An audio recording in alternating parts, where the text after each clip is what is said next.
Maintenant, je vais passer à travers 3 petits diagrammes. Ça va être plus visuel pour vous de ce que je vous ai expliqué de vive voix dans les premières minutes de cette présentation-là. Alors ici, je démontre par un graphique pourquoi Trump est dans sa 3e année actuellement à la tête des États-Unis d'Amérique, qui est aussi Babylone des temps modernes. Et donc, il correspond à Belshazzar lors de sa 3e année. Alors, lorsque Trump a pris son mandat, le 20 janvier 2017, il n'avait pas fait un an, on ne peut pas dire que c'est sa première année. Il commence, il n'a même pas fait un jour, 2 jours. Donc, quand je dis sa 2e année, 3e année mathématiques, ici, je parle de la 3e année en termes de mathématiques du roi. Comme ici, on va dire d'un président, il est dans son premier mandat, dans son second mandat, 3e mandat.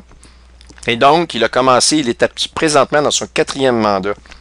Mais de façon mathématique, il a commencé le 20 janvier 2017. Il a complété un an en 2018, le 20 janvier. Il part donc de la première année et demie, première année et 3/4 jusqu'à sa 2e année pour terminer ça, sa 2e année en janvier, le 20 janvier 2019. Et de janvier 2019 à 2020, il est dans sa 2e année, 2,5 années, 3e année. Il finit sa 3e année le 20 janvier 2020. Alors, ici, on voit donc que de la 3e année, à partir de janvier 2020, donc cette année, jusqu'au mois de janvier 2021, il est présentement dans sa 3e année du roi de Belshazzar, telle que la vision de la guerre de Daniel 8. Alors, est-ce que la guerre de Daniel 8 va arriver? Elle ne pouvait pas arriver ici, si ce que je vous dis est vrai, qu'il y a un code, et que tout va au poil dans les journées de notre calendrier à nous, juxtaposé au calendrier juif. Alors donc, je vais vous démontrer qu'effectivement, il faut s'attendre à ce que cette guerre-là pouvait arriver à partir du 20 janvier 2020 et que la date maximale pour son arrivée soit le 20 janvier 2021. Est-ce que je vais pouvoir vous donner des indices supplémentaires à la réalisation de ces guerres-là? Eh bien oui, un petit peu plus tard dans la présentation. Donc, la date limite de la réalisation de Daniel 8, point d'interrogation. Alors, mon second diagramme, Trump en tant que le roi des Mèdes et des Perses, ou Darius, qui débute le 20 mai 2018. Pourquoi le 20 mai 2018? Comme je l'ai déjà expliqué, c'est parce que c'est le 14 mai 2018, donc dans l'année 2018, que Trump a réalisé la libération du peuple juif de ce que les États-Unis ont été pendant 70 ans d'histoire à ce jour même, de captivité, d'arbitrage des États-Unis d'Amérique dans leur histoire. Eh bien, en faisant ceci, Trump a proclamé devant le monde entier que le peuple juif était maintenant souverain et totalement indépendant. Et non seulement cela, c'est que vous allez me dire, c'est bien facile de dire ça, mais c'est bien beau si vous dites à une personne, tu peux aller par toi-même, tu peux voler de tes propres ailes, sauf que s'il n'a pas l'argent ou la protection, il ne va pas vouloir voler de ses propres ailes. Mais c'est exactement ce que Trump a fait. Il a assuré le soutien militaire total et global au peuple juif en mettant son ambassade, en la déplaçant et en la transportant à Jérusalem. Alors donc, c'est un geste historique et dans n'importe quelle circonstance que les Juifs auraient besoin, eh bien les États-Unis sont derrière eux. Alors, ça, c'est une chose incroyable. Alors donc, pour revenir à l'explication mathématique, le premier mandat de Trump, en fait, c'est son premier mandat en tant que roi Darius et non pas que roi Belshazzar, puisque ça commence le 20 janvier 2018, OK?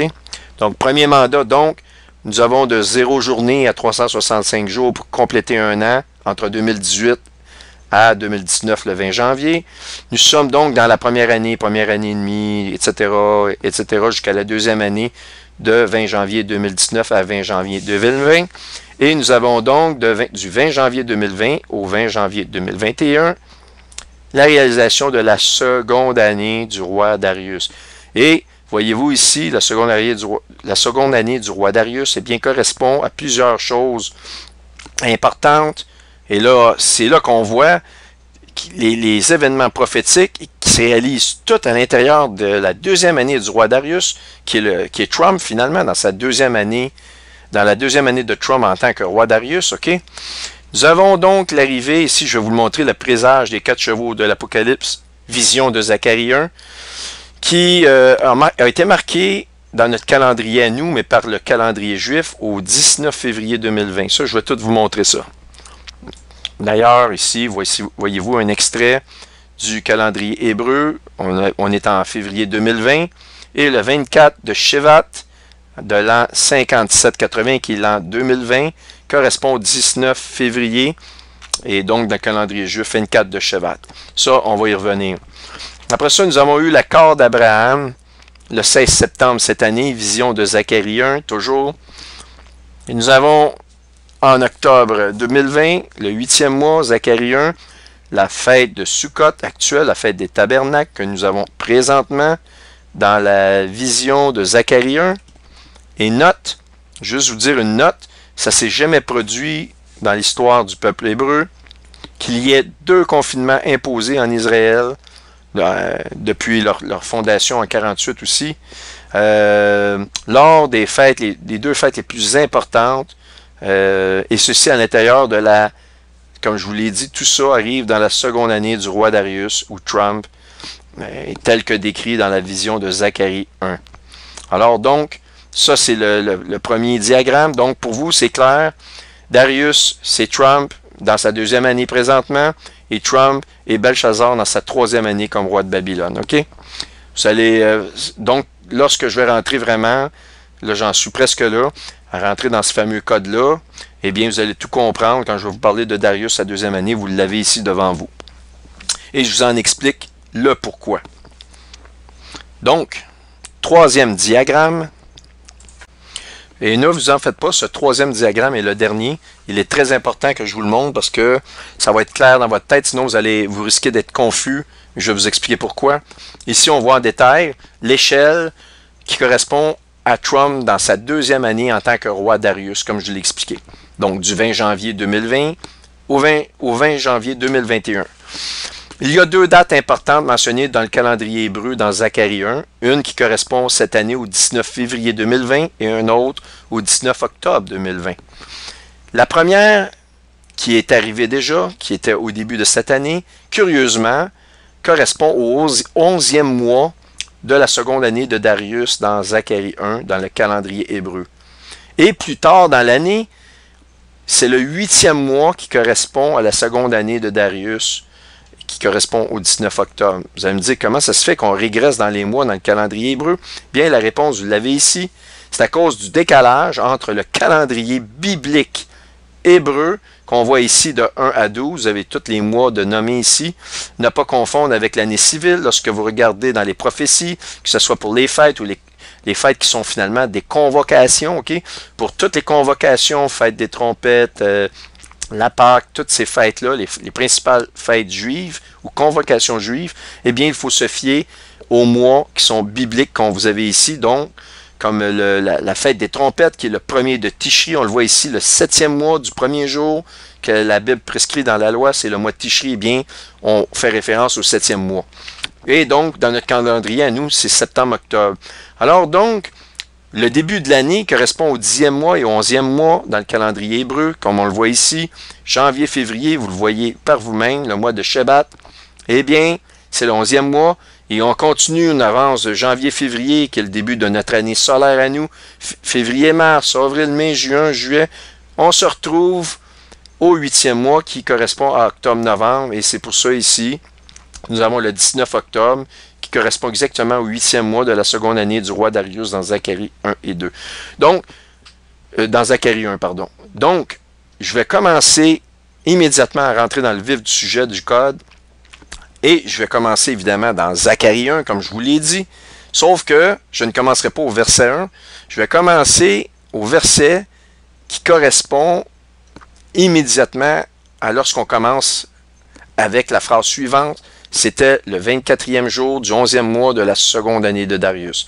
Et là, je vais vous expliquer le début de ce code-là à partir de cela, pour terminer au verset 1er qui commence comme ceci, c'est-à-dire, c'était le 8e mois de la seconde année du roi Darius. Donc, je vais donc débuter ici pour en finir là, parce que chronologiquement, pour nous, dans le calendrier solaire, comme vous le voyez ici, C'est de la façon dont ça fonctionne. Alors voici, nous débutons. Donc, tel que promis, je commence dans Zacharie 1. Je vais débuter au verset 7 parce que chronologiquement, nous sommes avant dans le temps, c'est-à-dire le 24e jour du 11e mois dans le calendrier hébreu, qui est le mois de Shebat, il le mentionne, la seconde année de Darius. La parole de l'Éternel fut adressée à Zacharie, fils de Bérékia, fils d'Ido, le prophète en ces mots. Je regardai pendant la nuit, voici un homme était monté sur un cheval rouge. Il se tenait parmi les myrtes dans un lieu ombragé.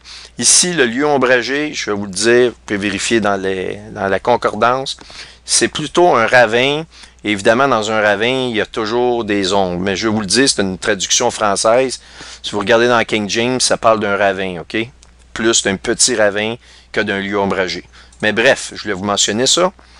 Il y avait derrière lui des chevaux rouges, des chevaux fauves ou verts et des chevaux blancs.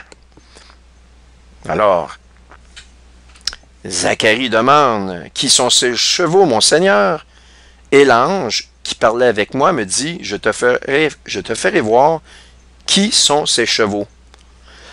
L'homme qui était parmi les myrtes prit la parole et dit, ce sont ceux que l'Éternel a envoyés pour parcourir la terre. Et ils s'adressèrent à l'ange de l'Éternel qui se tenait parmi les myrtes, et ils dirent, nous avons parcouru la terre, et voici, toute la terre était en repos et tranquille. Voici le jour où la terre s'arrêta. Ça, cette date-là, ici, ça correspond, nous allons le voir, le 24 de Shevat, donc encore, c'est le 19 février cette année.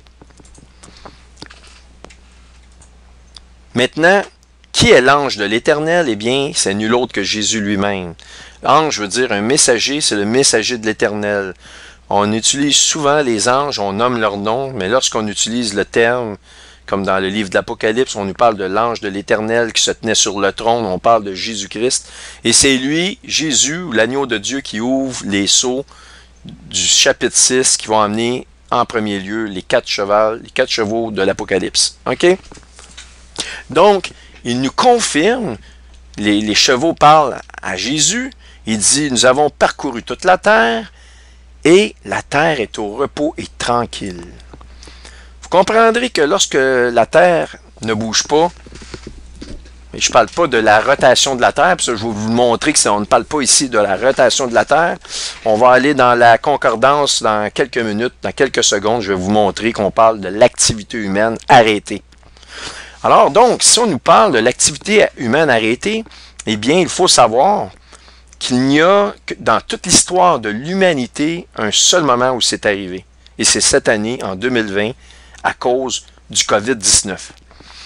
Eh bien, mes chers frères et sœurs, vous savez que, si vous avez vraiment la foi absolue dans la parole, que Israël, le peuple physique de Dieu, est l'horloge de l'humanité pour savoir où nous en sommes rendus au niveau prophétique et au niveau des derniers jours.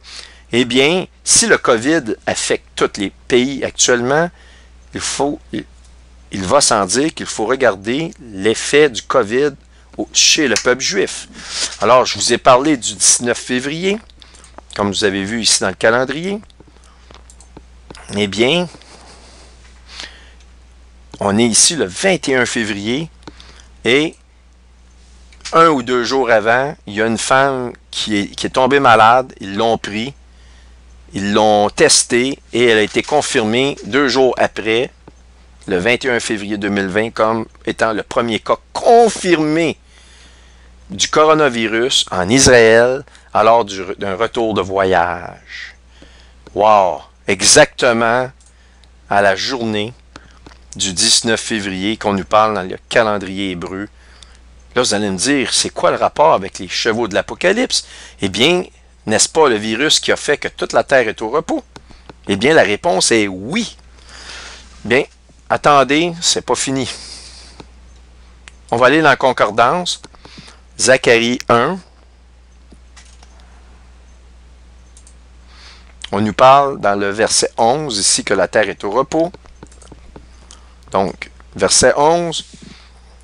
All the earth sitteth still. On voit ici, donc, stand still veut dire arrêter en anglais.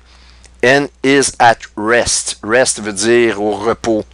Bon, on va aller s'en assurer en cliquant ici sur la racine du mot reste qui est H8252. Je vous l'ai mis ici.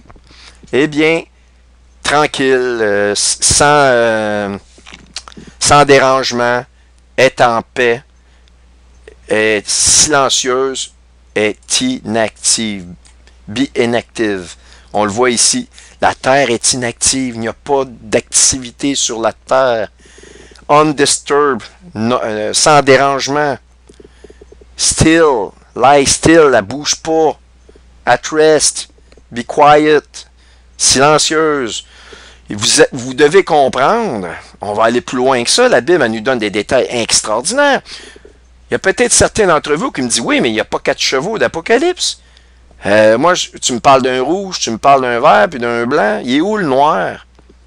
Parce qu'il y avait derrière l'ange de Dieu, qui est Jésus, qui se tenait derrière un champ de myrte, des myrtilles, ces arbustes-là qui portent du petit fruit, qu'on retrouve justement souvent dans le fond d'un ravin, jusque des petites rivières, dans des endroits plus ombragés. OK? Je vais revenir, cheval rouge, un cheval vert, un cheval blanc, il n'y a pas de cheval noir. Mais il n'y a pas de cheval noir, justement, parce qu'ici, c'est le présage des chevaux de l'Apocalypse. Ici, ce n'est pas leur application. Et qu'est-ce qui est le plus affecté dans le fait que la terre est au repos et tranquille? Eh bien, c'est pas la guerre, parce que si les humains ne bougent pas, il n'y a pas de guerre. Si les humains ne bougent pas, il ne risque pas de se passer grand-chose. Mais une chose qui est sûre, l'économie, elle, ça ne va pas du tout. Et c'est justement ça. Le cheval noir, il est occupé actuellement. Et c'est l'économie qui est visée dans un premier temps.